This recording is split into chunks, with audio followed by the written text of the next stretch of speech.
朋友们，今天早盘市场给了一个很明确的信号，原油开盘跳水，黄金白银拉升，美元承压，只看盘面，市场又要接着奏乐接着舞了。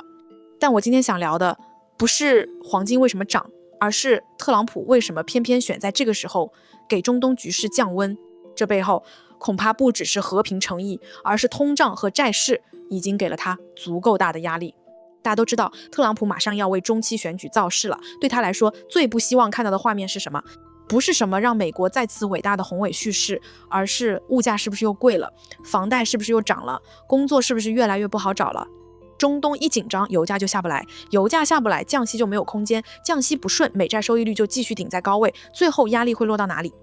美国人的房贷、企业的贷款，还有财政部自己的利息账单，这套链条一旦跑起来，对特朗普来说就是最麻烦的剧本。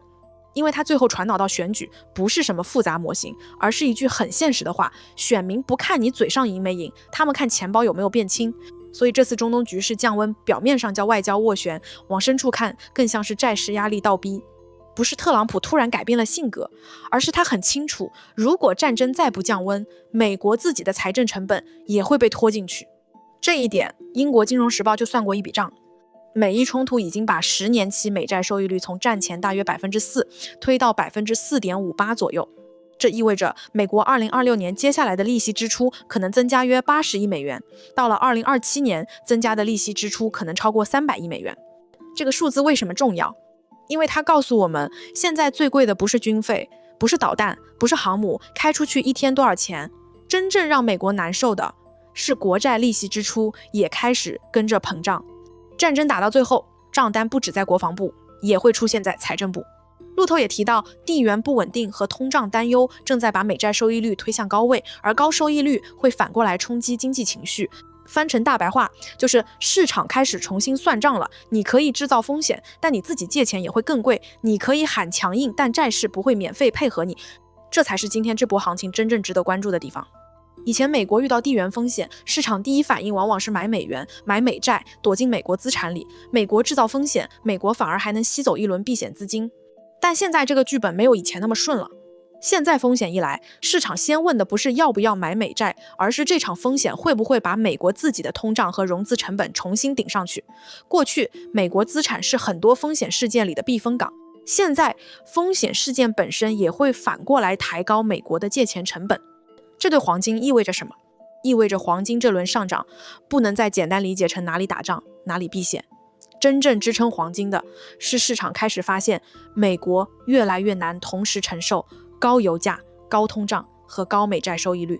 这3件事只要同时出现，美国政策空间就会明显变窄。想引导降息，债市不配合；想让经济数据好看，油价构成压力；想在选举前让市场稳住，通胀和收益率又随时可能跳出来添乱。所以黄金现在真正强的地方，不是只能靠一条战争线。局势紧张的时候，它有避险支撑；局势缓和之后，只要油价和收益率压力下来，它又能回到美元利率和货币信用这条主线。空头难受的地方就在这儿，黄金不是单一逻辑，而是几条逻辑在轮流接力。当然，油价今天跳水也不能理解成现实世界已经一键恢复正常。这里有一个很多人容易忽略的细节，期货盘面可以1秒钟砸下来，但现实里的油轮不是点一下就能开过去。霍尔木兹海峡就算放行，石油运输也不会立刻恢复正常。船东敢不敢派船，保险公司敢不敢承保，保费会不会高到吃掉利润，这些才决定现实运输能不能恢复。华尔街日报也提到，即使有船只开始向霍尔木兹方向移动，完全恢复正常也需要时间，因为船东和保险公司都要等安全保证。路透也提醒，油流恢复和基础设施修复可能需要数月。所以现在油价下跌，更像是市场先把战争溢价砍掉一部分。预期先降温，盘面先反应，但现实还要看船、看保险、看航线安全，一层一层确认。这就意味着能源风险不会因为一条谈判消息就彻底消失，黄金的支撑也不会突然被抽空。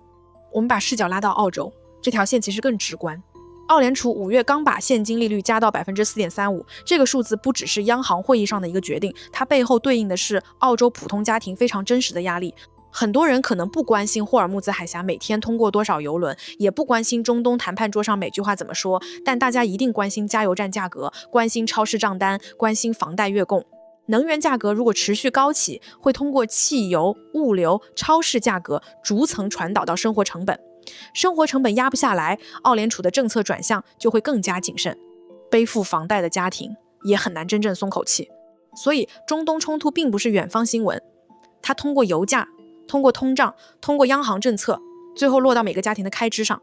当然，澳洲是生活账本，美国还多了一本债务账本，一个压的是家庭房贷，一个压的是政府利息。看起来是两套账，其实背后都是同一个问题。高能源价格会让央行更难转向宽松，也会让高利率环境拖得更久。这也是为什么特朗普这次压低战争预期，不只是为了让油价好看一点，而是在给市场一个信号，别让能源通胀继续把全球央行往强硬方向推。接下来本周还有一个关键变量，就是美国 PCE 通胀数据。但这件事也容易被误读， PCE 是反映过去情况的数据，不会因为今天油价跳水就马上变好看。所以这周市场看的不是 PCE 数据本身高不高，而是它有没有比市场预期更难看。如果符合预期，哪怕数据有增长，市场也会松一口气。再叠加中东局势降温，油价回落，债市就有理由阶段性企稳，黄金也有理由继续反弹。但如果 PCE 超预期上行，情况就不一样了。债市会重新面对一个尴尬现实，油价期货可以提前反应，通胀数据不会同步配合。到时候美债收益率可能出现反复，美元可能阶段性反弹，黄金短线也会承受一轮震荡，所以这周市场很可能会很磨人。当然 PCE 好不好看，更多影响的是黄金短线怎么波动。真正决定黄金长期牛市的，还是法币、信用、美债压力和去美元化这几条主线，而这些问题并没有因为一场谈判降温就消失。我一直强调黄金长期牛市逻辑还在，但这不等于短线可以闭眼追，牛市也不是每天直线拉，真正能走远的行情往往都是一边上涨一边反复洗人。现在短线判断的重点不在于某根阳线有多漂亮，而在于关键位置能不能守住。我个人更倾向于黄金短线不一定会直接一口气冲上去，反而可能还会围绕4500美元附近再洗一轮。如果只是短暂跌破，随后又快速收回来，那更像是把不坚定的筹码洗出去，而不是牛市结构被破坏。真正要小心的是，有效跌破4500之后迟迟站不回来，那短线就要重新评估。反过来，如果4500附近守住，或者假跌破后快速反弹，上方第一目标还是看前期反弹高点，也就是4800美元附近。当然，今天的重点不是油价跌了多少，也不是黄金涨了多少，真正的核心问题是特朗普为什么急着压低战争预期，美债为什么开始构成压力，霍尔木兹海峡为什么不会一键恢复， PCE 为什么只需要关注是否超预期。我的判断很简单，短线黄金会因为 PCE 和美债收益率反复震荡，4500美元附近也可能还会有一次洗盘，这个很正常，不用把每一次回踩都看成牛市结束。真正关键的是回踩之后能不能快速收回关键位置。但中长期看，特朗普越急着压低油价，越说明美国难以承受高油价和高利率同时出现的组合。只要美国仍然受制于高利率环境，只要美债收益率还在倒逼政策调整，黄金牛市的底层逻辑就没有被破坏。我们最后可以留一个问题，特朗普这次是真的主动降温，还是被债市压力推着往前走？欢迎在评论区聊聊。